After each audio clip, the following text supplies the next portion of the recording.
there's many situations which got your non-filing, your audit situations, your tax settlements, collection actions. Cliff actually touched on some of the collection actions and how to deal with it when you're facing a collection from the IRS.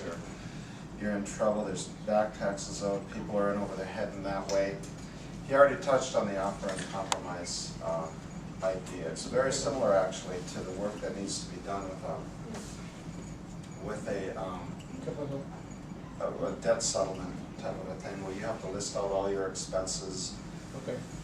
You know, and I think that Cliff as a tax attorney probably has more experience than I do with those, but essentially even before that you can do a settlement. There's all sorts of rules, payment plans for paying back with the IRS. There is that statute of limitations, but the IRS again can extend the statute of limitations and so on. But anyway, what I want to say is that part of this whole thing, I'm really encouraged. I just joined Rob, Ning, and Cliff in helping them with mostly tax situations, but also learning the aspects of loan modifications, real estate considerations, and debt settlement. As you guys know, all these are, we're looking to get folks out of trouble, and looking to keep folks out of trouble really is what we're after. If I can do these things, if somebody hasn't filed their taxes, and many people haven't, it's more common than you think, then I want to help them. Okay, we're able to file back taxes with them. We're able to represent folks, I'll just say myself, I'm able to represent folks before the IRS for any situation. If there's an indicator that there's a criminal or civil action that's going to take place, I have confidentiality privileges with my clients, but it's limited. If the IRS decides to push it, then it's really good to know that somebody like Cliff would be able to establish the strict attorney-client privilege. So your confidentiality or any of your client's confidentiality is protected in these situations. The tax settlements, again, I touched on that, and Cliff did do offer and compromise. Other ones too, Cliff likes to go after just have a conference and try to settle without any kind of offer and compromise.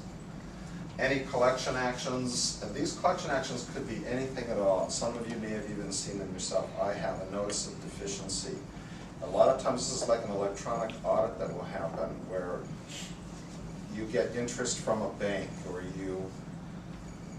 there's errors that they see in your return, whether they be small or large. They will issue a notice of deficiency, and it seems daunting because it's about 4 to 8 pages long sometimes. And what it is it's a computer generated. A lot of what the IRS is doing now is computer generated, and levy notices, intent to levy notices, lien actions, any kind of collection communications with the IRS where your client gets it. As a computerized notice, it's hard to read them sometimes, and folks feel intimidated with the IRS. Don't understand why that is, but they feel intimidated by the IRS. Don't worry about it. We want to help you guys with these things. So whatever their situation is, we want to be able to help. And what do we want to do? We want to get folks out of trouble. And what do we want to do after that? I'm going to get to that in a minute. I think Rob will touch on it too. We want to keep people out of trouble. I feel like if I get people out of trouble, I've done half my job. If I'm not keeping them out of trouble, I mean, if they're saying, because I offer my clients a way to stay out of trouble with the IRS, I feel like I haven't done my job. I want to be able to get people out and keep them out. Does anybody have any questions? I'm going to talk about audit situations in particular in a minute, but does anybody want to talk about non-filing situations? Does anybody have any questions at all?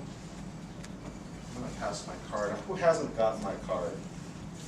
Okay, can I give these to you and just pass them? Okay, no questions about non-filing? Okay, go ahead. On tax settlements, I hear in the radio about they say if you have a trouble with your taxes, lawyer, they work it out and they reduce $25,000. That's true, and they can, if they owe that money, and go to those places, I don't know how much it costs, they say, testimonial says they reduced 25,000 on penalties. Is possible to do It that? is possible, and Cliff talked about it, but it's unlikely. And the reason why, what Cliff cited was, what are your assets versus your liabilities for tax settlement that you would consider often more favorable to you. If you have more assets and liabilities, because the IRS, that's what they do before they settle, we have to do a similar thing to the debt settlement situation with the clients. If it looks like they're going to be able to pay in the future, then the IRS will then say, well, we just want to put you on a payment plan. Yeah. And that's what they go for more often than not. Now these folks, they're called something mills, tax mills or something. There's a name for these companies, and they have a situation. I owed $50,000, to the IRS, and I wound up paying only $700. That's a true story, but that could be one story out of the 500 or 1,000 clients that they had. They have to have that happen in order to advertise it. Otherwise, it's false advertising. But the reality.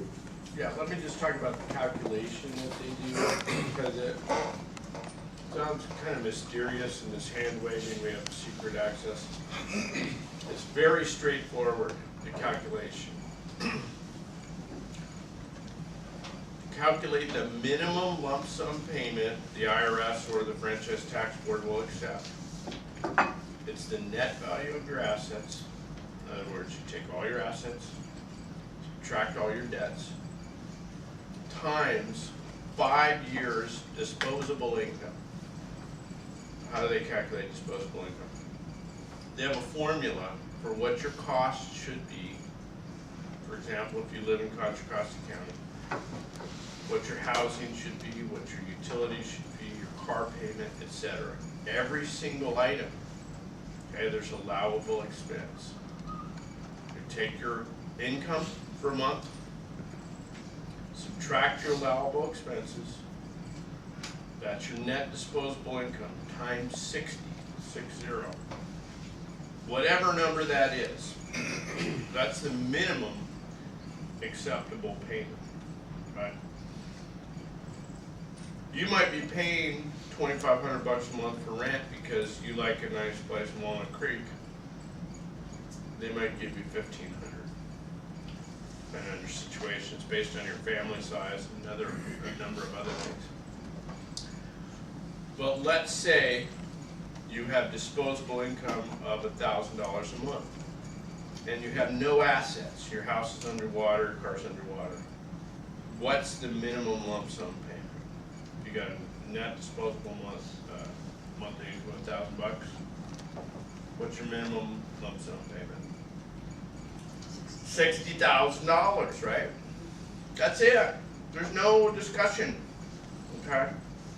If that's what your financials say, you got $1,000 a month for 60 months. The minimum payment is $60,000. Settlement. Whether you owe $60,000, whether you owe $60 million. Okay? So for somebody, who owes a ton of money and is not working or disabled, Social Security, that's great. That's a great deal. They have no disposable income. $1,000 is going to settle that, whether they owe $10,000 or $10 million. That's a reasonable settlement. Has nothing to do with the amount that you owe. Okay? Nothing. Just based on your ability to pay. Net disposable income times 60 plus the net value of all of your assets. That's the minimum lump sum payment to settle a debt. So if you're negative on your expenses, That's zero. That counts as zero. so then you will not pay anything. Well, that does mean you won't, but. That means that the minimum they will accept is $1. So the That's the IRS minimum. will accept anything above what they can collect in the next 5 years. If you're offering $1,000 and they think they can't collect any, that's a good deal for the IRS, right? They get zero or they get $1,000. So I've settled this. I've settled cases where people owe $100,000, sell for $1,000. He's on How? TV. Yeah, as well. but do I advertise that? No. Why?